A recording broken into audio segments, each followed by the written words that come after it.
गेल्या 2-3 दिवसांपासून सोशल मीडियावरती मंत्री गिरीश महाजन यांचे काही फोटो व्हायरल होत आहेत आणि सोशल मीडियावरच्या व्हायरल फोटोंवर मंत्री गिरीश महाजन यांनी स्पष्टीकरण दिलंय। बदनामीसाठी एआयचा वापर करून फोटोंमध्ये छेडछाड केल्याचे गिरीश महाजन म्हणतात। सेल्फी क्रॉप करून व्हायरल केले जात आहेत असं गिरीश महाजन म्हणाले। फोटोंमध्ये छेडछाड झाल्याची तक्रार दिलेली आहे, कडक कारवाई झाली पाहिजे।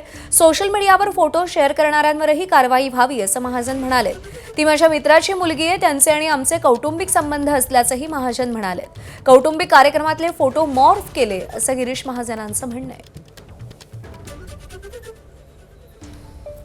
अशा पद्धतीने अतिशय घाणेरडी बदनामी करायची, जाणीवपूर्वक ती करायची। राजकारणामध्ये आपण त्यांचं काही करू शकत नाही आणि म्हणून मग अशा पद्धतीने हे आपल्याला माहिती आहे, हे किती दिवसापासून चाललेलं आहे।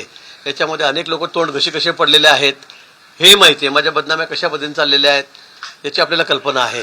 पण आता मात्र मी या संदर्भामध्ये सायबरला या ठिकाणी तक्रार केलेली आहे, पोलिसांकडे तक्रार केलेली आहे आणि हे असे ज्या पद्धतीने जे उद्योग करतायत रिकामे लोक, त्यांच्यावर निश्चित आळा बसला पाहिजे, त्यांच्यावर कडक कारवाई झाली पाहिजे।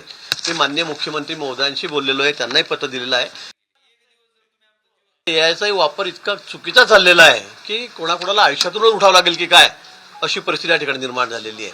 आणि म्हणून मला वाटतं की माझे राजकीय हेव्यादाव्यातून काही मंडळींनी हा फोटो या ठिकाणी दाखवलेला आहे आणि हे दाखवणारे आपल्याला माहीत आहे हे कशा पद्धतीने अगदी आमच्या सर्वोच्च नेत्यांपासून, देवेंद्रजींपासून, सगळ्या आमच्या मंत्र्यांपासून कशा घाण पद्धतीने त्यांच्याविषयी, त्यांच्या कुटुंबियाविषयी किती घाण लिहितायत आणि घाण चित्रण त्या ठिकाणी दाखवतायत हे आपण नेहमी बघितलेलं आहे।